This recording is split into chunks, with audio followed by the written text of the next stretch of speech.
दोस्तों, dragon ball के history में एक ऐसा समय था जब हम गोकू को छोड़कर एक और कैरेक्टर था जिसे हम लोग बहुत ज़्यादा पसंद करते थे, जिसे देखकर लगता था आगे जाके यही बंदा है जो मेन कैरेक्टर बनेगा गोकू के बाद।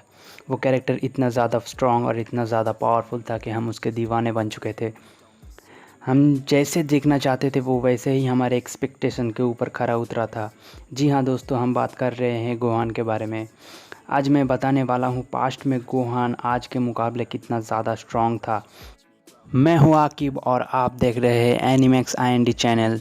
वीडियो अच्छे लगे तो लाइक और कमेंट करना, और जिसने भी अभी तक सब्सक्राइब नहीं किया जल्दी से जाके सब्सक्राइब कर लो और बेल नोटिफिकेशन को दबा दो ताकि मेरी वीडियो आती रहे, क्योंकि मैं ड्रैगन बॉल से रिलेटेड सब कुछ लाने वाला हूँ आपके पास। तो वीडियो को शुरू करते हैं।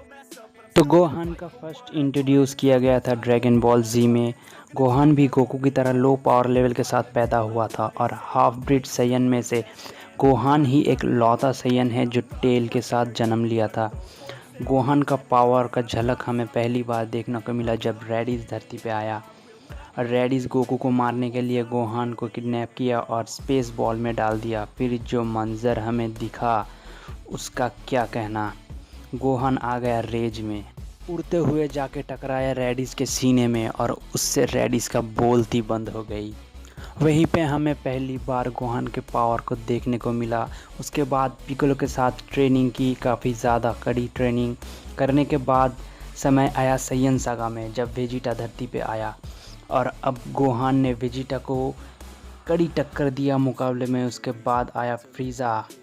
पहले तो फ्रीज़ा को कोई मुकाबला नहीं था, लेकिन जब फ्रीज़ा ने क्रिलिन को मार दिया तब अपना गोहान आया अपनी औकात पे। फिर फ्रीज़ा के सेकंड फॉर्म को बुरी तरह धोया। उस टाइम वेजिटा का चेहरा देखने लायक था। फिर गोहान ने फ्रीज़ा के थर्ड फॉर्म को और फाइनल फॉर्म को अच्छी तरह से टक्कर दिया। एक 5 साल का सैयन फ्रीज़ा और वेजिटा जैसे विलेन को टक्कर दे रहा है 5 साल की उम्र में। ये बहुत बड़ी बात है। फिर समय आया सेल सागा।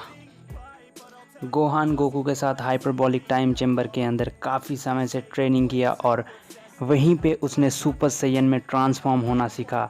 उसके बाद जब वो वहाँ से बाहर आया तो सेल गेम स्टार्ट हो चुकी थी। जी फाइटर्स ने सेल्स के साथ फाइट किया पर कोई जीत नहीं पाया, इवन गोकू भी। फिर गोकू ने अपने बेटे को सेल के साथ लड़ने भेजा। पहले तो सेल ने गोहान को ओवर पावर कर दिया था उसके सुपर सैयन फॉर्म में, पर सेल जब एंड्रॉयड 16 को तबाह कर दिया, गोहान आया फिर से रेज मोड पर, और वो चला गया सुपर सैयन 2 में। और उसके बाद गोहान ने सेल को धूल चटा दिया। सेल को गोहान ने ऐसी फाइट बैक दी जिसका सेल कभी एक्सपेक्ट भी नहीं किया था। सेल ने चाल चली सेल्फ डिस्ट्रक्शन का, पर गोकू ने अर्थ को बचा लिया इंस्टेंट ट्रांसमिशन के से।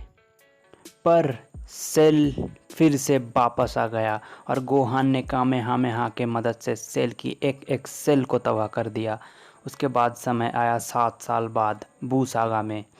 जब बू को कोई हरा नहीं पाया तब गोकू ने गोहान को लेकर सुप्रीम काई के प्लेनेट में गया ताकि गोहान के फुल पोटेंशियल को बाहर निकल सके, और तब गोहान ने अपने मिस्टिक फॉर्म को अनलॉक किया अल्टीमेट गोहान के रूप में। फिर गोहान ने बू को बहुत अच्छे से ओवर पावर कर पा रहा था। उसके बाद गोहान को भी बू ने अब्जॉर्ब कर लिया। उसके बाद से हमने गोहान को आगे बढ़ते हुए नहीं देखा, क्योंकि अकीरा टोरियामा गोहान के ऊपर कोई ध्यान ही नहीं दिया। जिस गोहान को हम जानते थे वो गोहान आज के मुकाबले काफ़ी ऊपर था। वो एक ऐसा सैयन था जिसने गोकू से भी ज़्यादा फैन बेस बनाया था, लेकिन बू सागा के बाद से गोहान ऊपर नहीं नीचे जाता गया, नीचे जाता गया। पर एक बात मैं दावे से कह सकता हूँ कि एक टाइम था जब गोहान के आसपास कोई सैयन खड़ा भी नहीं हो पा रहा था। वो एक टाइम था। तो वीडियो को यहीं एंड करते हैं, मिलते हैं अगले वीडियो में।